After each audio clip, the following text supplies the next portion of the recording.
Agil membuka matanya perlahan. Rasa pusing masih menghantam kepalanya, membuat pandangannya sedikit kabur. Ketika ia tersadar, ia mendapati dirinya berada di tengah hutan yang asing. Pepohonan tinggi menjulang mengelilinginya, sementara daun-daunnya bergemerisik lembut diterpa angin. Suasana begitu sunyi, hanya suara burung dan desiran angin yang terdengar, menjadi satu-satunya teman dalam kesendiriannya. Dengan tubuh yang masih terasa lemah, Agil mengusap wajahnya, berusaha mengingat apa yang sebenarnya terjadi. Bayangan terakhir yang ia ingat adalah dirinya sedang mengendarai motor, melaju santai di jalan menuju kampus. Namun, tiba-tiba seekor burung besar menukik dari langit, menabraknya. Setelah itu, segalanya menjadi gelap.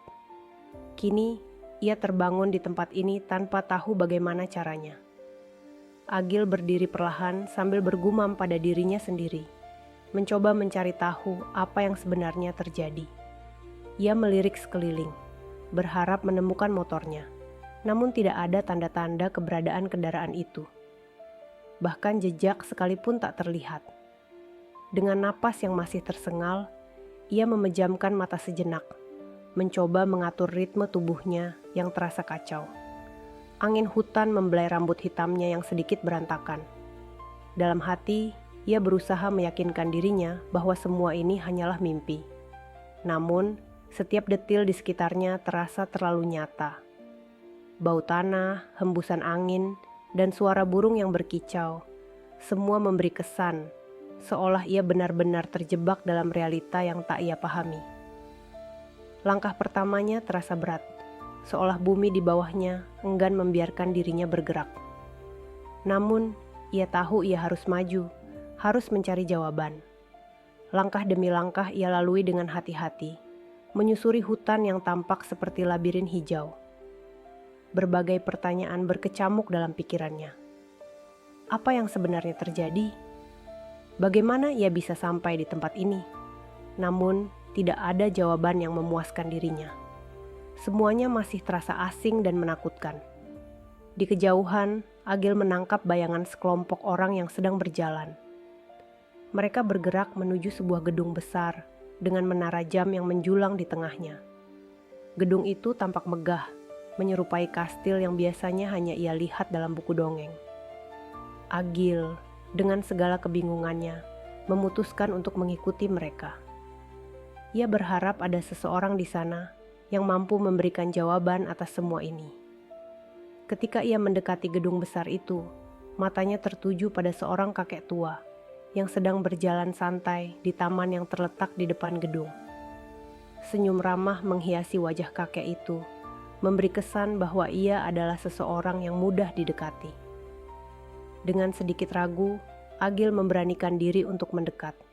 Kakek itu menghentikan langkahnya dan menatap Agil dengan mata penuh rasa ingin tahu. Ia mendengarkan dengan sabar ketika Agil menceritakan kebingungannya dan bertanya tentang lokasi tempat tersebut. Kakek itu menjawab dengan tenang bahwa mereka berada di daerah bernama Universitas Gatasma. Nama itu terdengar asing bagi Agil. Ia mencoba mencerna informasi tersebut, namun semakin ia berpikir, semakin bingung ia jadinya. Dalam kebingungannya, kakek itu melanjutkan penjelasannya. Ia menyebut bahwa Universitas Gatasma berada di sebuah kota bernama Saranjana. Nama itu terdengar familiar bagi Agil, seperti sebuah legenda yang pernah ia dengar sewaktu kecil. Namun, ia selalu percaya bahwa Saranjana hanyalah cerita rakyat, sebuah mitos yang tidak nyata. Kakek itu menyambut kebingungan Agil dengan tawa kecil. Ia mengatakan bahwa legenda dan kenyataan kadang hanya dipisahkan oleh keyakinan. Agil, meskipun masih gelisah, memutuskan untuk mengikuti saran kakek itu untuk masuk ke gedung besar tersebut. Menurut kakek itu, ada seseorang di dalam yang mungkin dapat membantunya memahami situasi ini. Ketika ia melangkah menuju pintu gedung, seorang perempuan dengan pakaian serba putih muncul dan mendekatinya.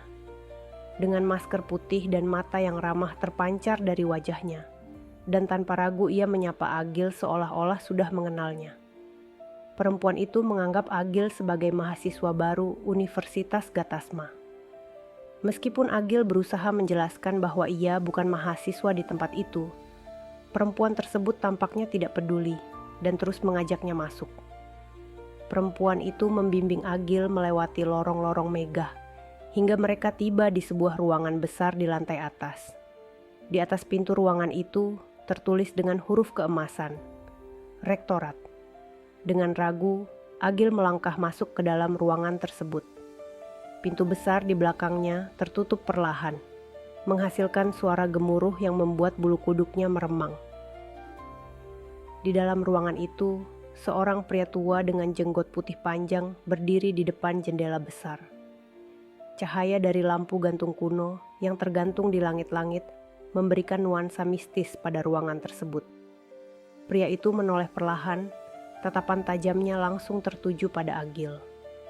Namun, di balik ketajaman itu, terselip rasa ramah yang menenangkan. Dengan suara berat dan berwibawa, pria tua itu menyambut Agil yang masih kebingungan dengan situasi yang dihadapinya.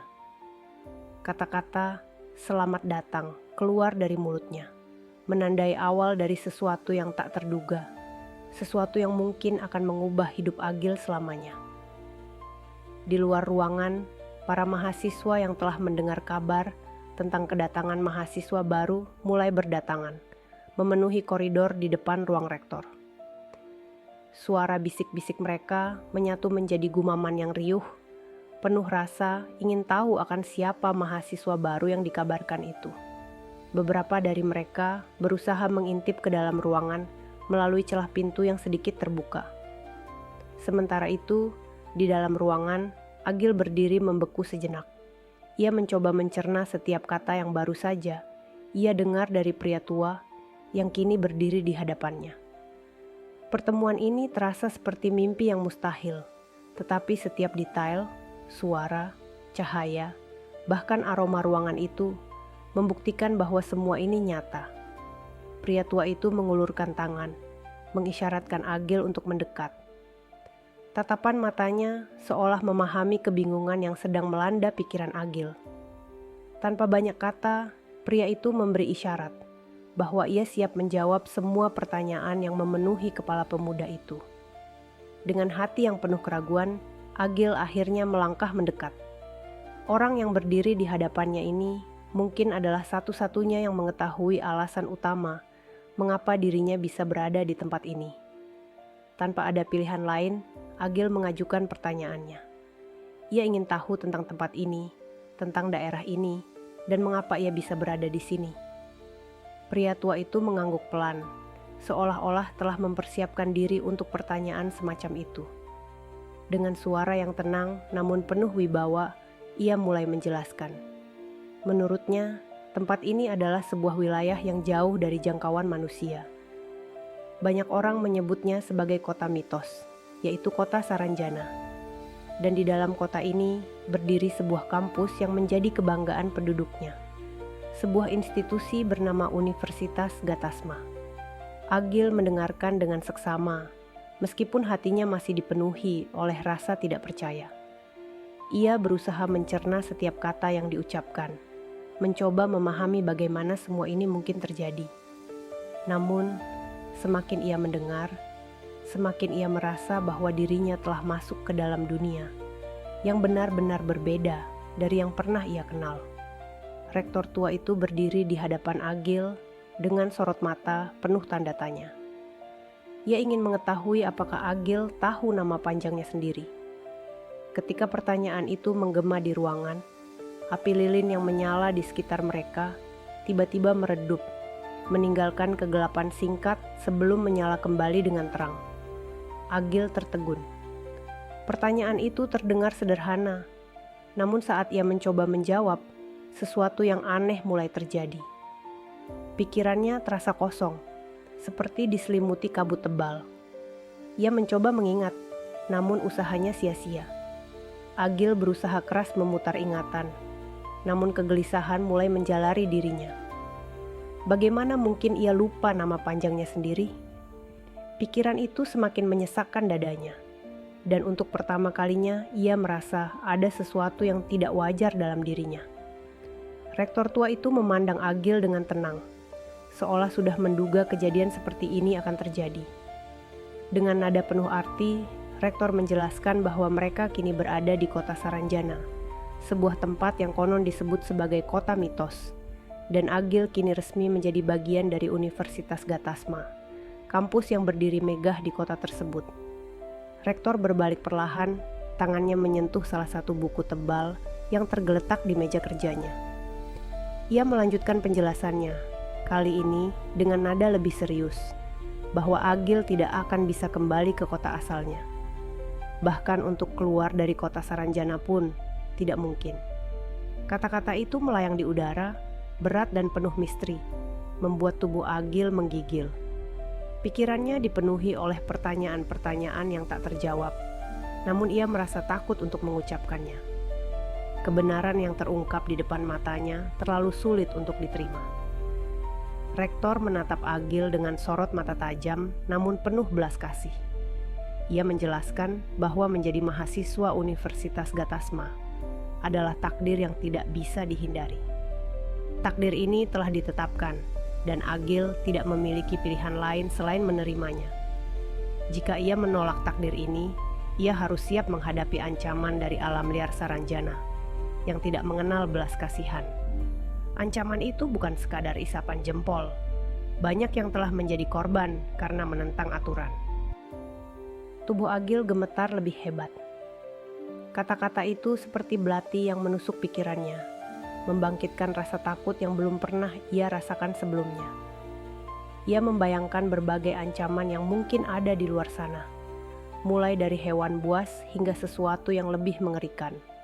Namun, rektor dengan nada ringan mengingatkan bahwa selama Agil mengikuti aturan kampus, ia akan aman dari segala ancaman yang ada di luar sana. Rektor kemudian mengungkapkan bahwa semua penduduk kota Saranjana pada dasarnya berasal dari dunia nyata. Mereka terjebak di wilayah ini, tidak mampu keluar meskipun berbagai upaya telah dilakukan selama bertahun-tahun. Banyak dari mereka yang akhirnya menghabiskan sisa hidupnya di kota ini. Agil adalah pendatang terakhir yang tiba di Saranjana, dan itu adalah sesuatu yang tidak bisa diubah. Rektor mengangkat tangannya, meminta Agil untuk mengikuti semua kegiatan di kampus ini, karena tidak ada jalan lain yang bisa ditempuh. Di luar ruangan, kerumunan mahasiswa sudah mulai ramai berkumpul di depan pintu rektorat. Mereka membicarakan kedatangan mahasiswa baru, sebuah hal yang jarang terjadi. Di antara kerumunan itu, seorang mahasiswa berambut merah tampak menyusun rencana dengan ekspresi penuh niat. Kembali kepada Agil yang merasa putus asa. Ia mencoba melawan rasa takut yang semakin mencengkeramnya, namun pikirannya dipenuhi oleh keinginan untuk kembali ke kehidupannya yang lama. Namun, rektor dengan tegas menjelaskan bahwa setiap pintu keluar dari kota ini dijaga oleh kabut tebal yang akan membawa siapapun kembali ke titik awal jika mereka mencoba keluar tanpa izin.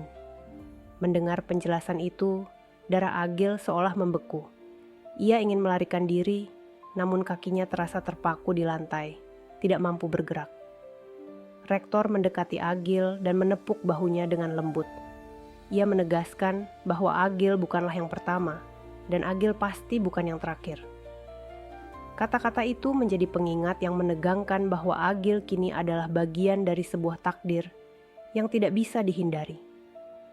Wanita yang mengantar Agil ke ruangan tiba-tiba berdiri di sampingnya, membuat Agil terkejut. Dengan lembut, ia menepuk bahunya, memberi isyarat bahwa Agil harus mengikutinya. Wanita itu kemudian membimbingnya keluar dari ruangan menuju sebuah gedung asrama, tempat Agil akan tinggal. Langkah Agil terasa berat, pikirannya dipenuhi dengan kebingungan dan kegelisahan atas situasi aneh yang dialaminya. Sesampainya di asrama, Agil diperlihatkan sebuah ruangan besar dengan langit-langit tinggi yang dihiasi ornamen-ornamen klasik. Jendela besar di salah satu sisi ruangan menghadap ke taman, sementara cahaya senja menerobos masuk melalui tirai tipis, memberikan nuansa keemasan yang menyelimuti seluruh ruangan. Meski indah, ruangan itu tampak tidak seperti asrama pada umumnya. Hanya ada 2 kasur besar di sisi berlawanan ruangan, dengan perabotan minimalis namun mewah. Di sudut ruangan, terdapat rak buku kecil yang penuh dengan buku-buku asing dengan judul yang sulit dibaca, seolah ditulis dalam bahasa yang tidak dikenal. Wanita itu melangkah lebih jauh ke dalam ruangan, menunjuk salah satu kasur dan menyatakan bahwa itu adalah tempat tidur Agil. Ia juga memperkenalkan seseorang yang berdiri di dekat jendela, seorang perempuan muda dengan rambut hitam panjang yang sedikit bergelombang. Wanita itu menyebutnya sebagai Elistia. Agil mengernyitkan dahinya. Pikiran pertama yang terlintas adalah ketidaksesuaian ini. Mengapa ia ditempatkan bersama seorang perempuan? Bukankah umumnya asrama mahasiswa dipisah berdasarkan gender? Kebingungan ini semakin bertambah ketika wanita tersebut, seolah mengetahui apa yang ada di benaknya, memberikan penjelasan singkat bahwa aturan kampus sudah menetapkan hal ini. Penjelasan itu terasa tidak logis bagi Agil, tetapi ia tidak mampu memprotes. Elistia sendiri tampak tidak terpengaruh oleh kehadiran Agil. Dengan tatapan dingin dan sinis, ia hanya melihat Agil dari sudut matanya, seolah ingin memperingatkan agar tidak mencoba mendekatinya. Sikap Elistia membuat Agil semakin tidak nyaman, seperti ada sesuatu yang disembunyikan perempuan itu. Ketika Agil mencoba memahami situasinya, wanita yang mengantarnya tiba-tiba menghilang begitu saja tanpa jejak. Agil berpaling ke pintu, berharap menemukan jawabannya, tetapi pintu itu telah tertutup rapat. Tidak ada tanda-tanda bahwa wanita itu pernah ada di sana. Suasana ruangan tiba-tiba menjadi lebih dingin. Hanya suara langkah Elistia yang terdengar saat ia bergerak kembali ke tempat duduknya di dekat jendela. Agil lalu berjalan menuju kasur yang sudah disediakan untuknya. Ia melihat beberapa pakaian. Perlengkapan sudah lebih dulu disediakan. Pakaian yang memiliki nuansa medieval dan tradisional, namun memiliki aura magis di dalamnya. Tak lama Agil melihat kasur Elistia dari seberang yang berlawanan. Ia melihat di samping kasur Elistia terdapat boneka beruang dan boneka lainnya. Namun lirikan Agil diketahui oleh Elistia yang merasa sedikit tidak nyaman. Elistia perlahan mendekati Agil. Dengan gerakan yang tegas namun anggun, ia berdiri di hadapan Agil, membuatnya mundur sedikit karena terkejut. Tanpa basa-basi, Elistia mengambil sebuah spidol dari meja, lalu menarik garis di lantai, membagi ruangan menjadi 2 wilayah. Agil hanya bisa mengamati dengan heran, mencoba memahami maksud di balik tindakan tersebut. Garis itu tampaknya dimaksudkan sebagai pemisah wilayah. Sebuah pernyataan bahwa Elistia tidak ingin ada yang melanggar area pribadinya. Dalam pengamatan Agil, Elistia adalah tipe perempuan yang sulit untuk didekati, meskipun parasnya cantik. Namun, sifatnya yang pemarah dan tertutup membuatnya tidak disukai oleh sebagian besar mahasiswa-mahasiswi di kampus. Malam itu, dengan segala kebingungannya, Agil memutuskan untuk membuktikan perkataan rektor tua yang sebelumnya ia temui. Perlahan, ia meninggalkan asrama dan berjalan menuju gerbang kampus. Beberapa mahasiswa lain yang masih terjaga memperhatikan tingkah laku Agil dari kejauhan, menampilkan ekspresi yang seolah sudah menduga hal ini akan terjadi. Berdiri di depan gerbang, Agil memantapkan tekadnya dan melangkah ke dalam kabut tebal yang menyelimuti gerbang itu. Meski yang dilihatnya hanyalah hamparan kabut putih, ia terus berjalan lurus ke depan. Namun, betapa terkejutnya ia saat akhirnya keluar dari kabut itu, hanya untuk mendapati dirinya kembali di titik awal, tepat di depan gedung kampus. Ia mencoba lagi, berjalan lurus, tetapi hasilnya tetap sama. Berapa kali pun ia mencoba, ia selalu kembali ke tempat yang sama. Dengan langkah gontai, Agil meninggalkan gerbang, pikirannya penuh dengan kebingungan dan ketidakpastian.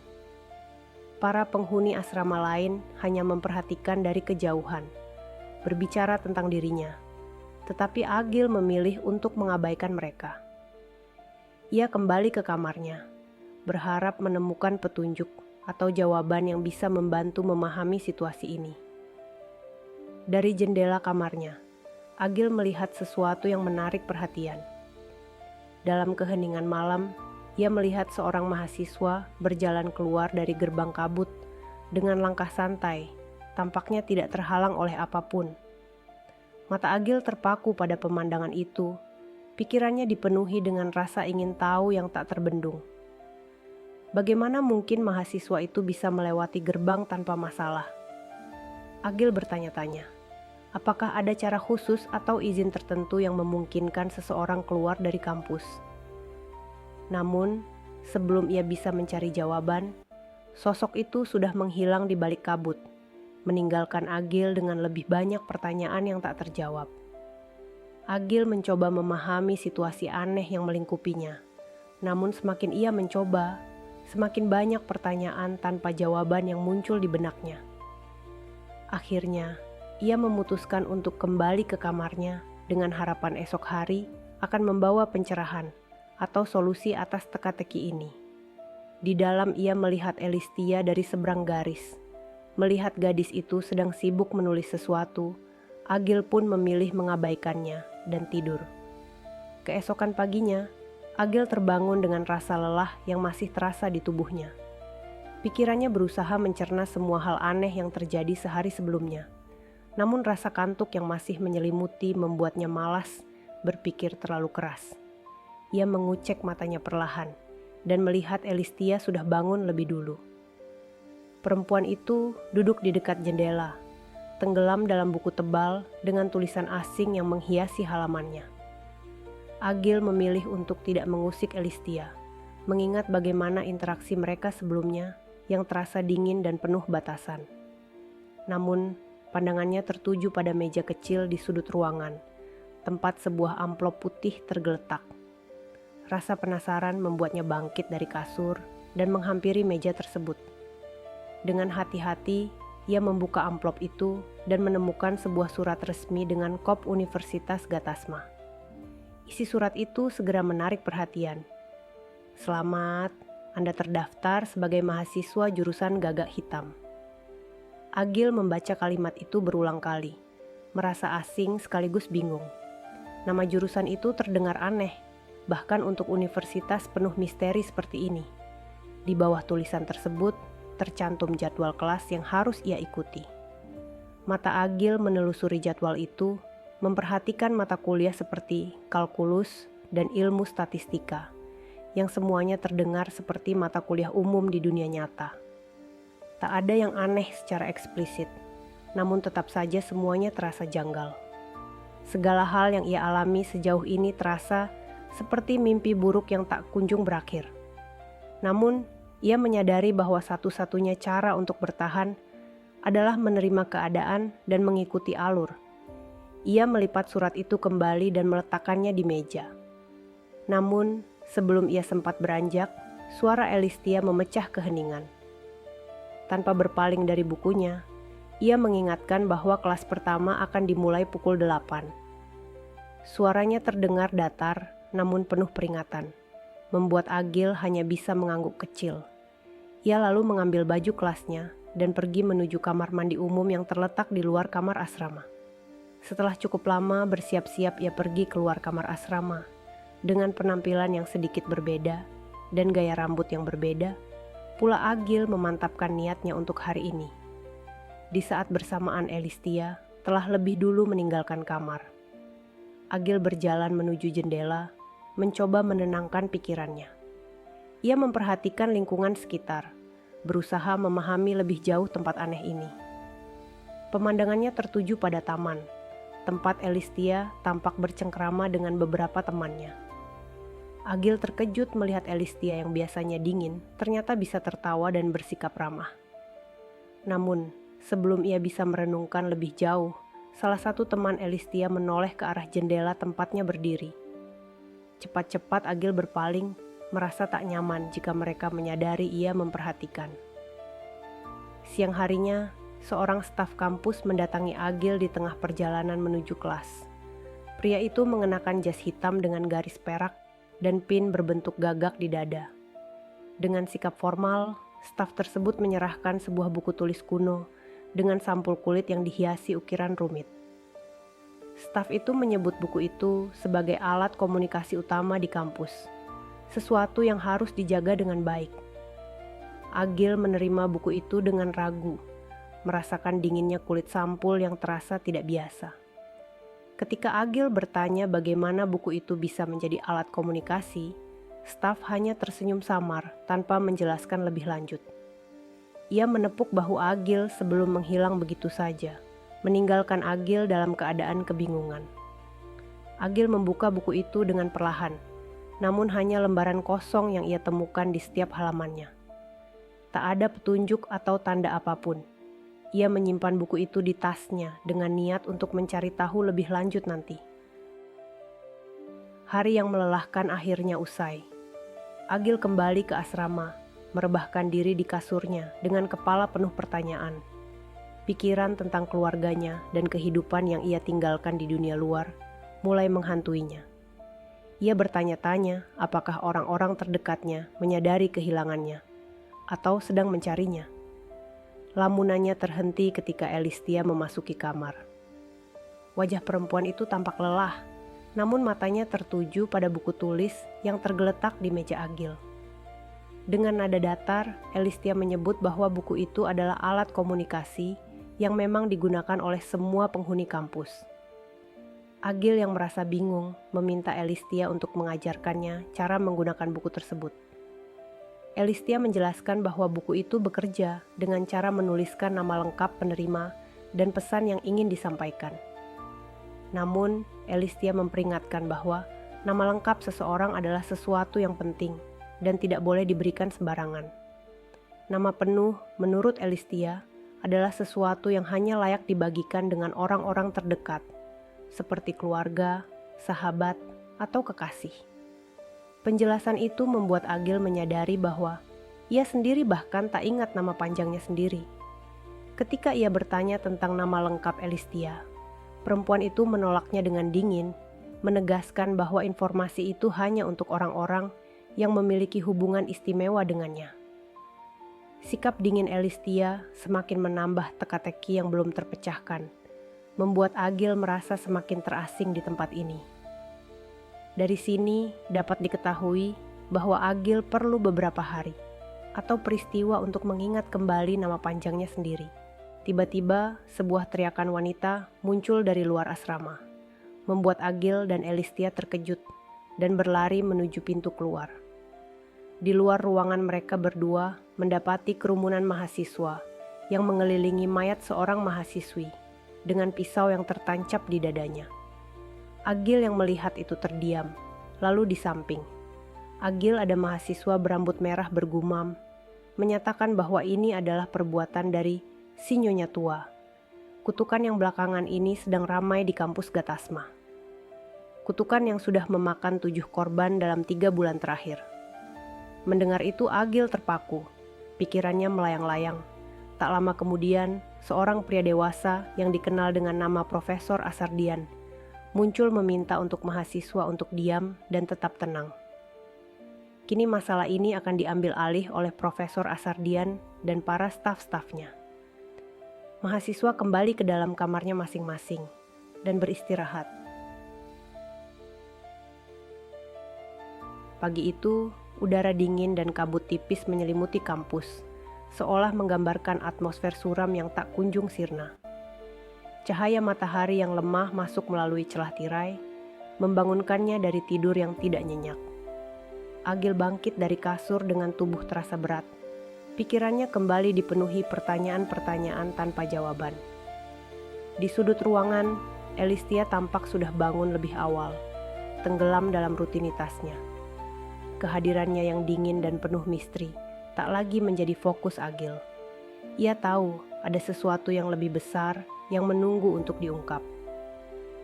Pandangan Agil tertuju pada buku tulis tua yang diberikan staf misterius kampus itu. Buku tersebut dengan ukiran di sampulnya yang tampak antik dan menyeramkan, kini menjadi simbol pertanyaan-pertanyaan yang tak terjawab. Ia mengambil buku itu, merasakan dinginnya kulit sampul yang aneh di telapak tangannya. Meski masih bingung dengan cara kerja buku tersebut, ia sadar bahwa ini mungkin satu-satunya alat yang bisa membantunya memahami apa yang sebenarnya terjadi di kampus ini. Namun, masalahnya tidak hanya pada buku itu.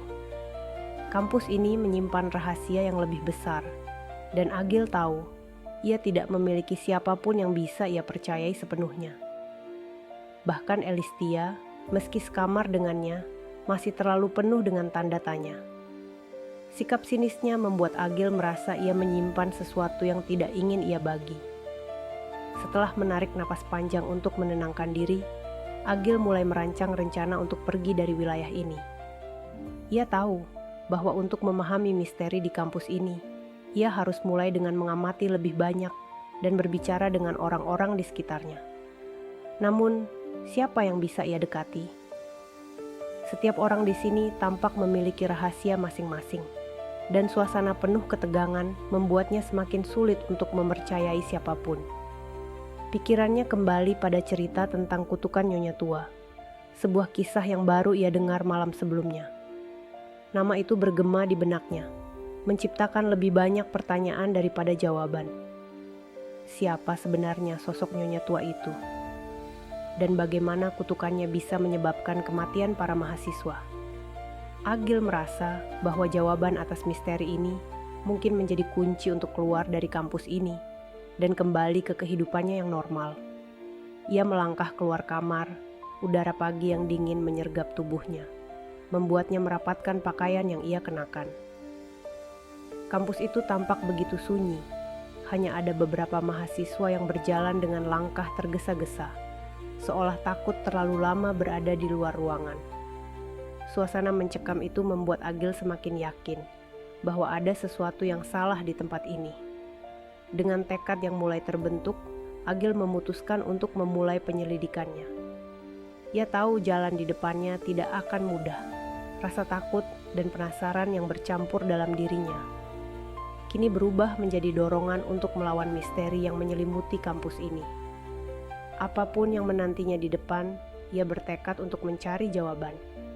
Tiba-tiba seorang mahasiswa berambut merah yang ia temui di saat kejadian malam sebelumnya menghampiri Agil. Agil yang melihat mahasiswa itu hanya diam.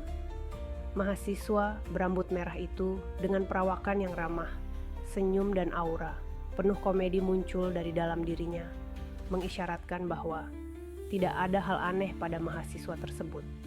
Namun perkataan pertama yang keluar dari mulut mahasiswa berambut merah adalah,